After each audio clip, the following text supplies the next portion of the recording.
We have an update now on that breaking news we brought you at the top of this newscast. Bolingbrook police now say 3 people were killed in a home in that southwest suburb this evening. Brona Tumulty is live at the scene with the latest. Brona.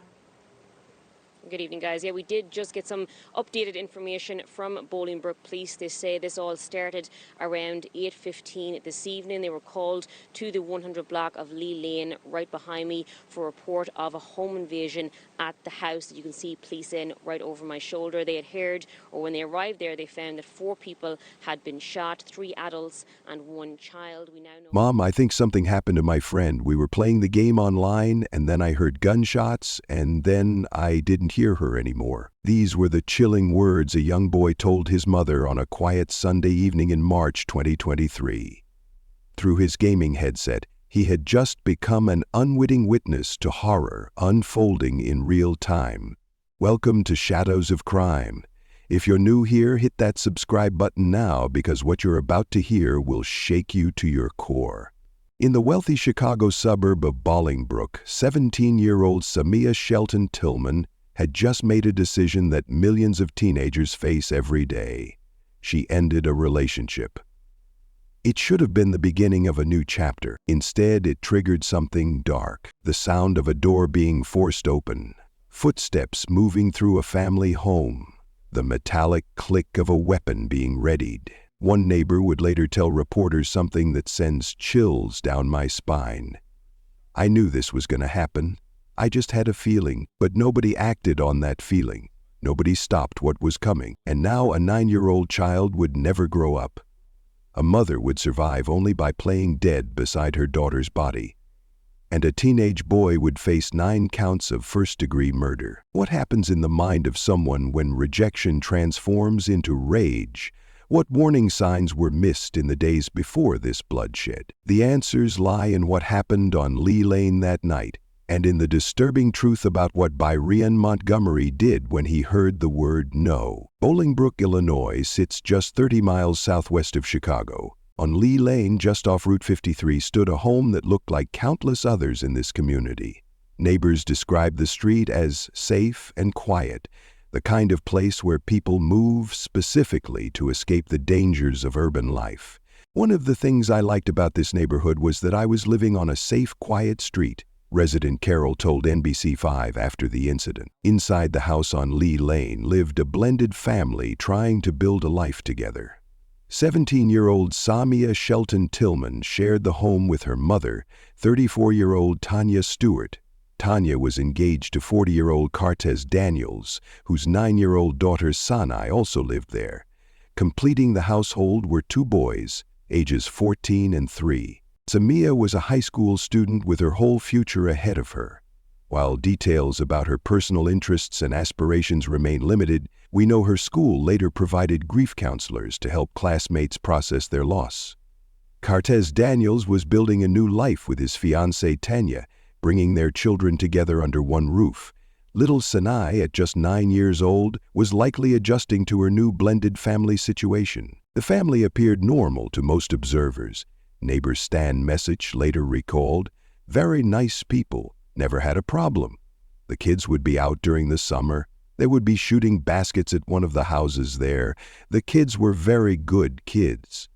But beneath this ordinary exterior, tensions were brewing that would soon erupt into violence. What residents of Lee Lane didn't realize as they went about their Sunday routines on March 5, 2023, was that their neighborhood was about to become the focus of national news coverage. The address they casually drove past each day would soon be surrounded by police tape. The family they waved to while collecting mail would be shattered by gunfire. And it would all begin with a teenage relationship that had recently ended. As darkness fell over Bolingbrook that evening, residents settled into their Sunday night routines. Some watched television, others prepared for the week ahead.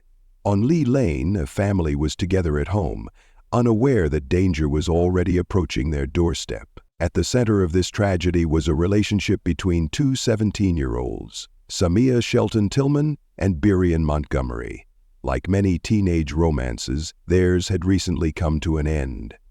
According to family members, Samiya had broken up with Byron shortly before the shooting. I guess he didn't take that well, one family member later told reporters, an understatement that would prove devastatingly prophetic. The end of a relationship is difficult at any age, but during adolescence, when emotions run high and impulse control is still developing, rejection can trigger extreme reactions. For most teens, this means tears, anger, or social media drama. For Birion Montgomery, it apparently meant something far more dangerous. What was happening in Birion's mind as he processed this breakup? While we can't know his exact thoughts, his actions suggest a young man who equated control with love, who believed that if he couldn't have Samiya, no one could. This possessive mindset is a hallmark of abusive relationships, where one partner views the other as property rather than an autonomous person with the right to make their own choices. When that sense of ownership is threatened by a breakup, violence can follow. While the public record doesn't detail previous incidents between Samiya and Birion, there were signs that something wasn't right in the household. At least one neighbor had sensed trouble brewing. "I knew this was going to happen, actually. I just had a feeling," said a neighbor identified only as Tom. "It just always seemed shady to me, something shaky." This premonition suggests visible tensions or concerning behaviors that had registered with at least one community member. Even more telling was the report that police had been seen at the home before the shooting, potentially indicating previous domestic disturbance. These visits from law enforcement represented critical missed opportunities. Each police response to a domestic situation is a chance to identify patterns of control and abuse before they escalate to lethal violence. Each report filed is data that could help protect potential victims. But like so many cases of domestic violence, these warning signs didn't trigger sufficient intervention. The system designed to protect vulnerable individuals failed to connect the dots until it was too late. As Sunday, March 5th approached, the situation was primed for disaster. Samiya had exercised her right to end a relationship. Birion was apparently unwilling to accept this decision, and a family went about their weekend unaware that their lives were about to be irrevocably altered by a teenage boy's refusal to hear the word no. What happened next would forever change multiple families, devastate a community, and raise painful questions about how society addresses the dangerous intersection of teenage relationships and violence. Sunday, March 5, 2023, began like any other in Bolingbrook. As evening approached, the family on Lee Lane settled in for the night. Samiya was online playing video games with a friend from the neighborhood. The 14-year-old and 3-year-old boys were elsewhere in the house. Tanya Stewart and her fiancé Cartez Daniels were home with Cartez's 9-year-old daughter Sana. At approximately 8:15 p.m., the peaceful evening shattered. Birion Montgomery forced his way into the home in what police would later classify as a domestic-related home invasion. What followed was a calculated act of violence that would leave 3 people dead and a 4th fighting for her life. Montgomery opened fire on the occupants, methodically shooting multiple rounds. Cartez Daniels, 40, was struck multiple times and killed. 17-year-old Samiya, Montgomery's ex-girlfriend and apparent primary target, also suffered fatal gunshot wounds. Perhaps most heartbreaking was the murder of 9-year-old Sanai Daniels, Cartez's daughter, who had no involvement in the relationship issues that triggered this attack. Tanya Stewart, Samiya's mother and Cartez's fiancé, was also shot multiple times. In a split-second decision that saved her life, she played dead as the shooter moved through the home.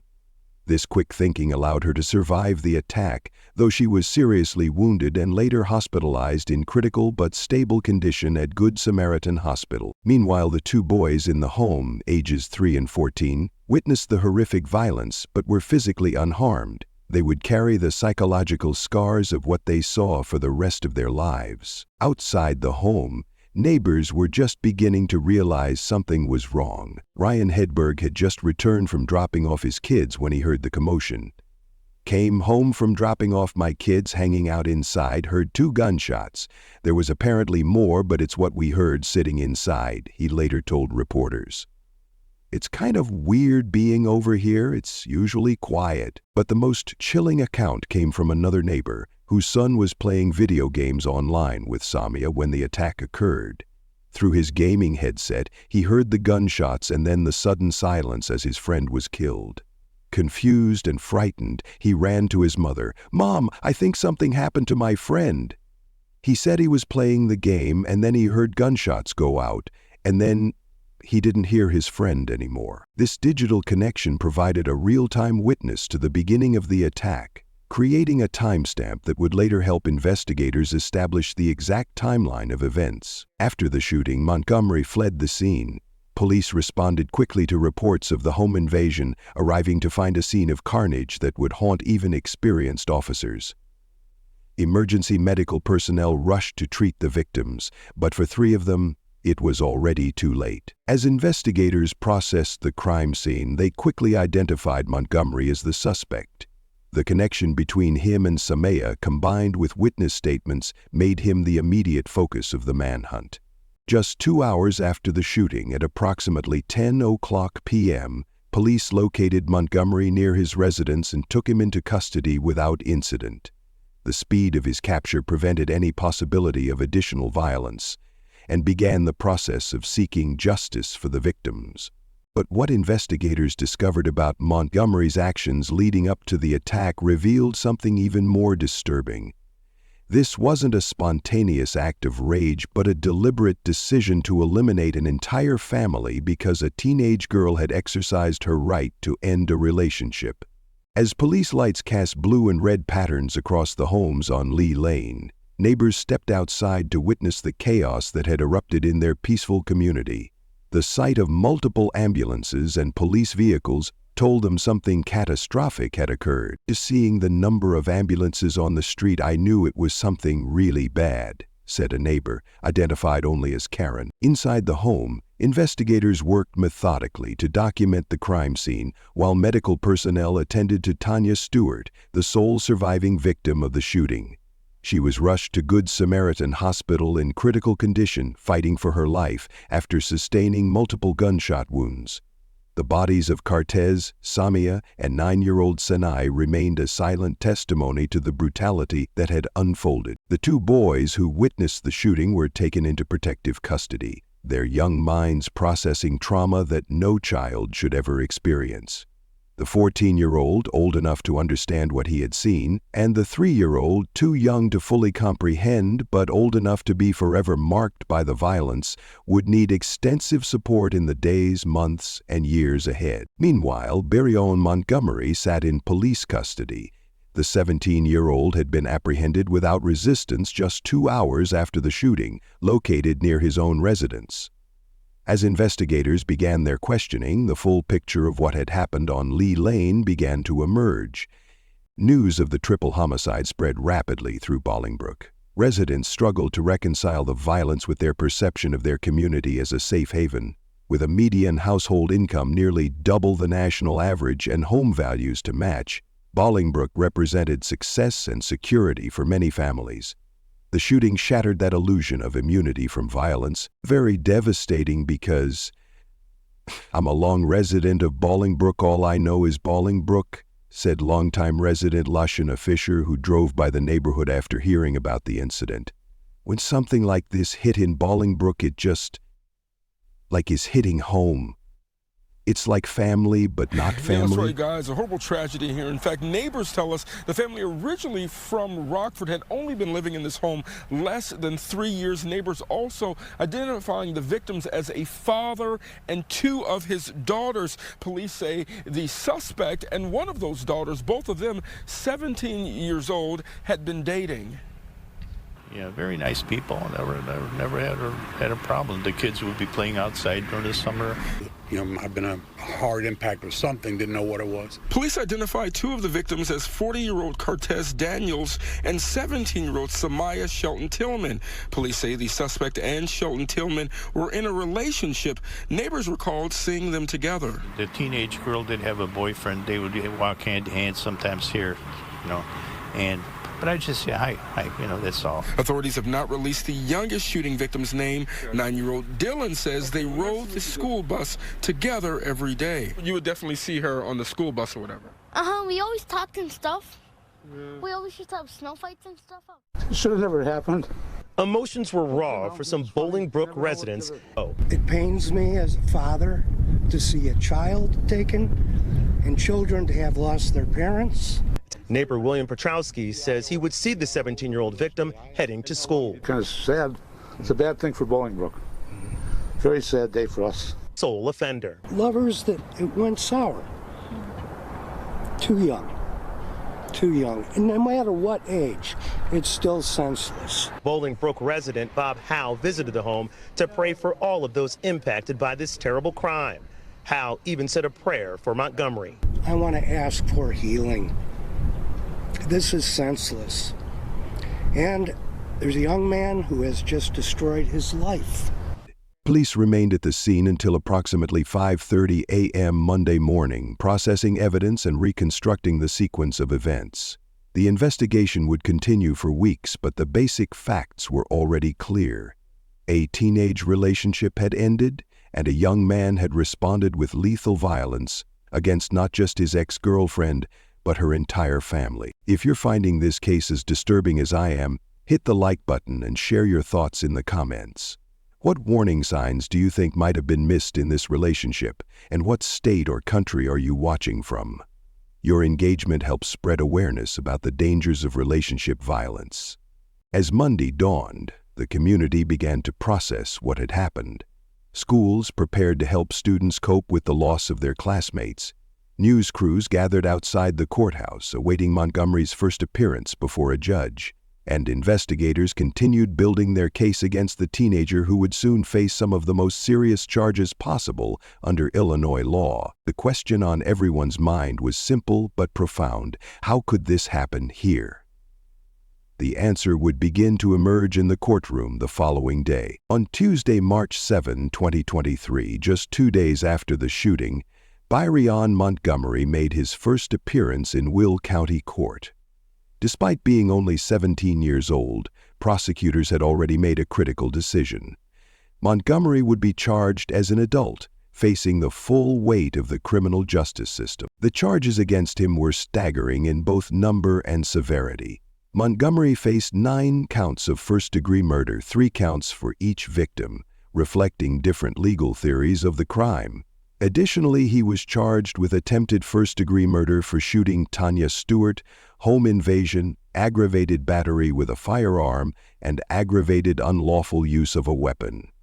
Standing before the judge, Montgomery entered a plea of not guilty to all charges. His demeanor in court wasn't described in public records, but the gravity of his situation was unmistakable. Well, Tanya and Terrell, that 17-year-old suspect is being charged as an adult. He is accused of multiple felonies, including first-degree murder, and pleaded not guilty this morning. Montgomery is being held on a $20 million bond. He will be back in court here in Will County on March 30th. Back to you. At 17, he was facing the possibility of spending the rest of his life in prison. The judge set bail at $20 million, 0 cents. An astronomical figure that ensured Montgomery would remain in custody throughout the legal proceedings.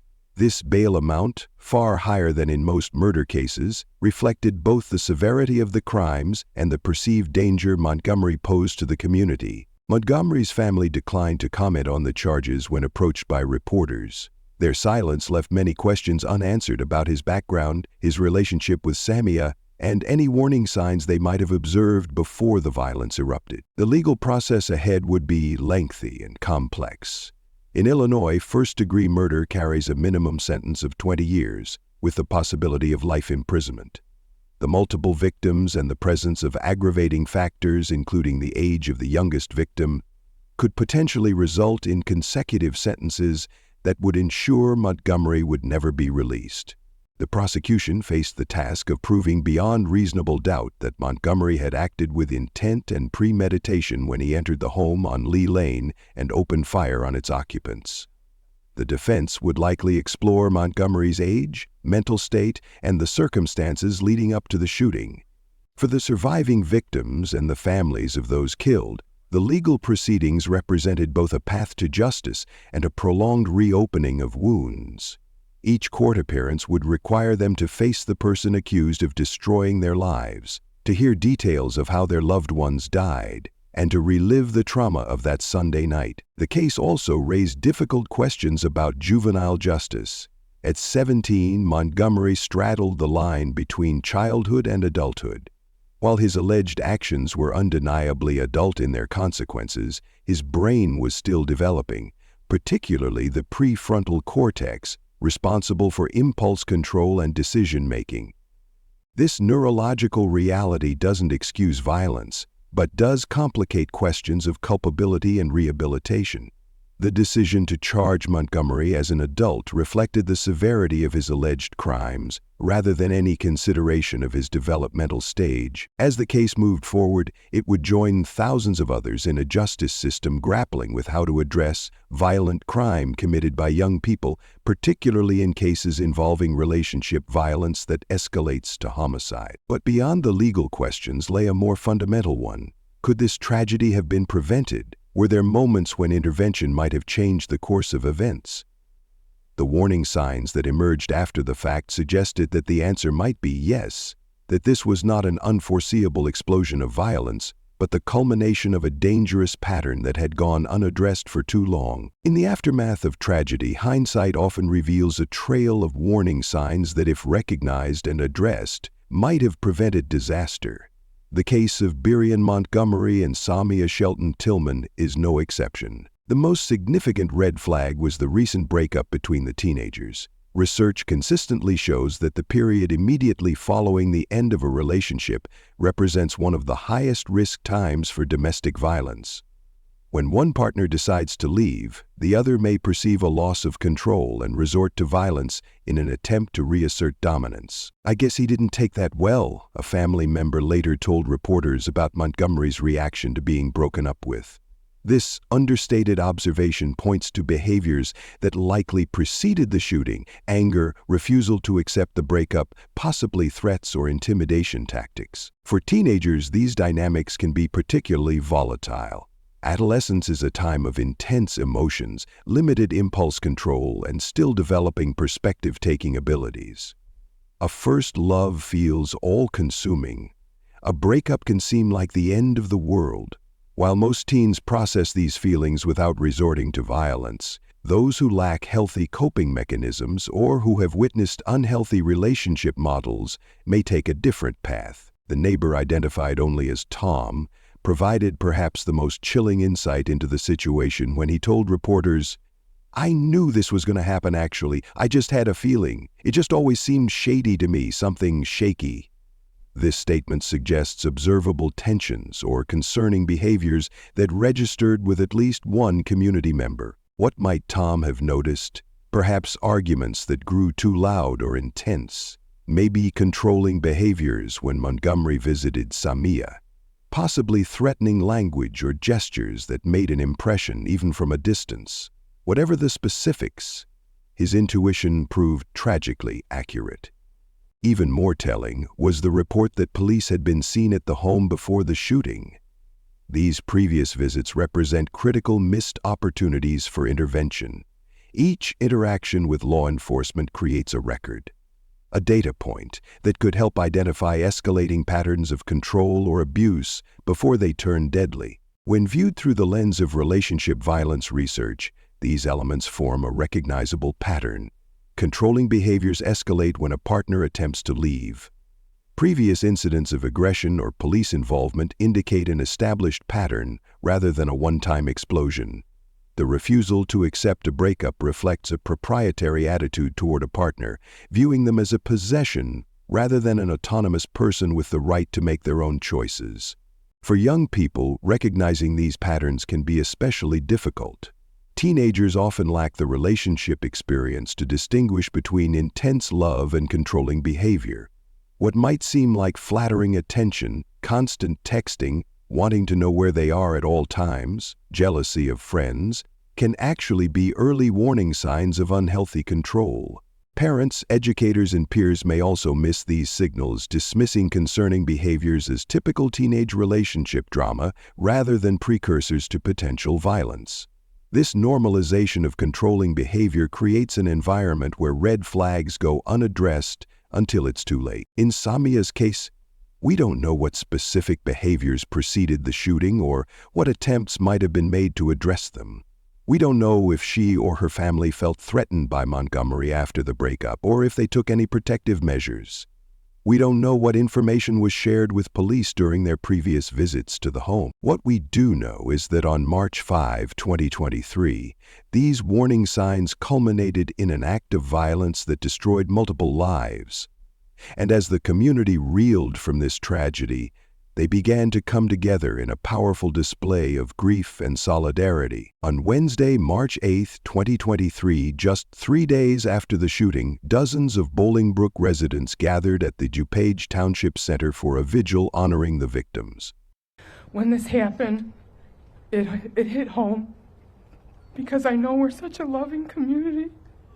And I just want you all to know that we're here for you. You're not alone, and you won't be alone.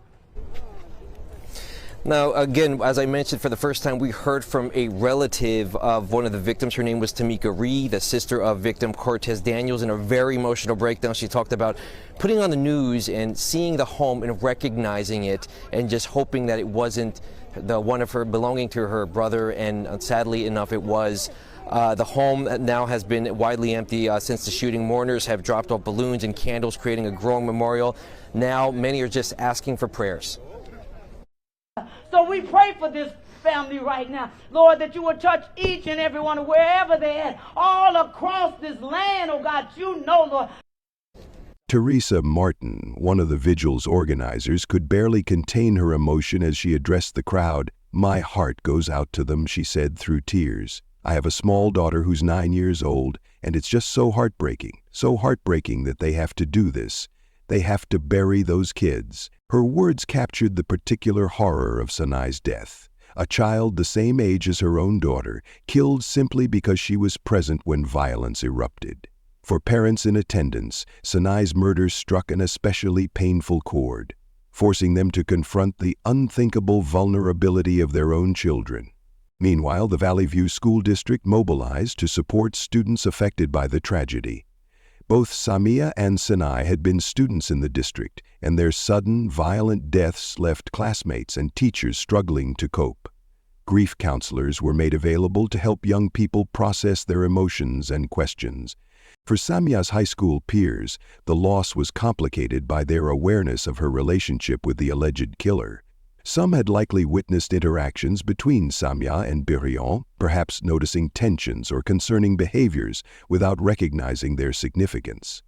Now they faced not only grief, but also questions about whether they could have somehow prevented what happened. Local organizations specializing in domestic violence prevention stepped forward to offer resources and education. The tragedy provided a painful but powerful opportunity to discuss teen dating violence, a problem that affects approximately 1 in 3 adolescents in the U.S., but often remains hidden behind closed doors.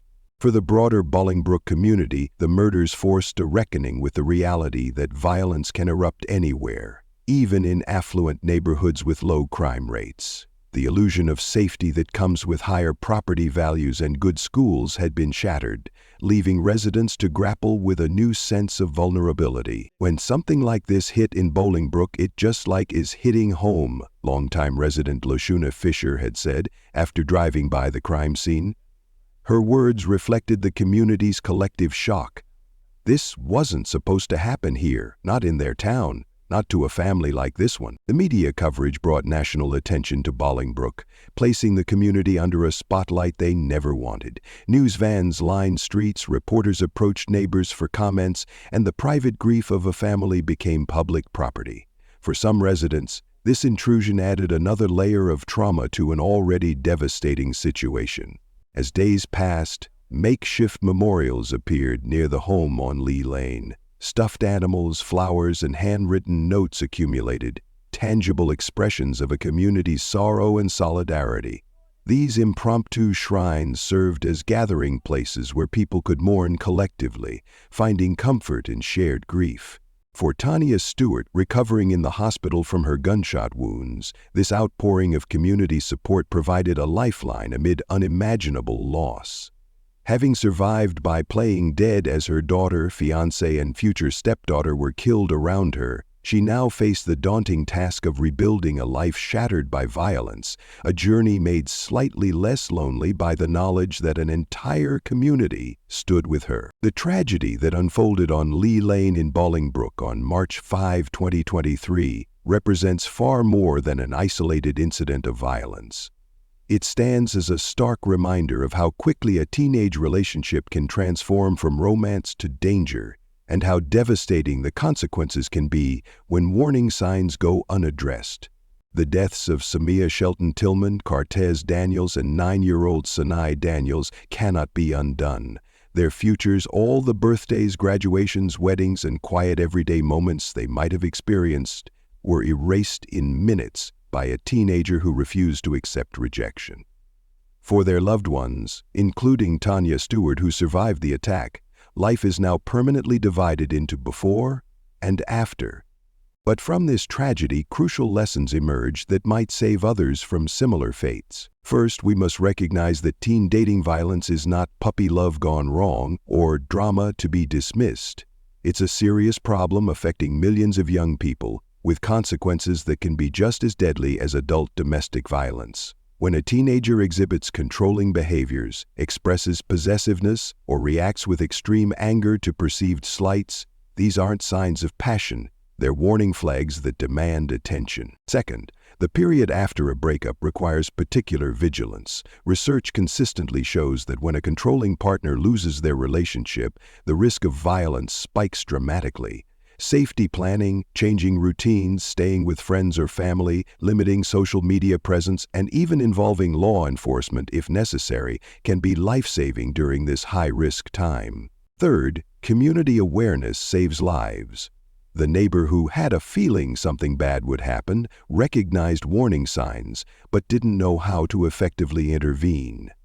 Educating communities about relationship violence and creating clear pathways for reporting concerns could help transform these intuitions into actionable prevention.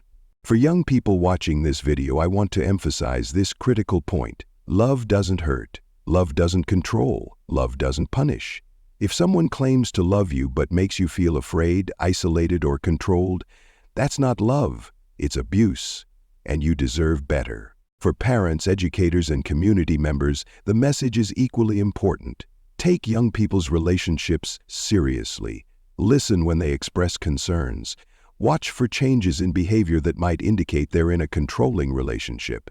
And create spaces where they can speak openly about their experiences without judgment. The story of what happened in Bolingbrook highlights how quickly violence can escalate and how permanent its consequences are. If you've ever witnessed warning signs in a relationship, whether your own or someone else's, share your experience in the comments.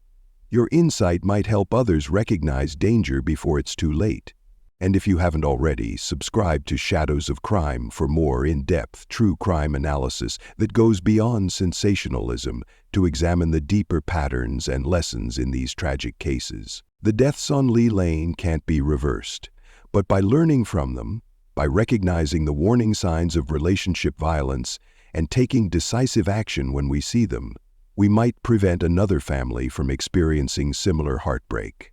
That would be the most meaningful legacy for Samiya, Cortez, and little Sanai, that their story helped save others from the violence that took their lives.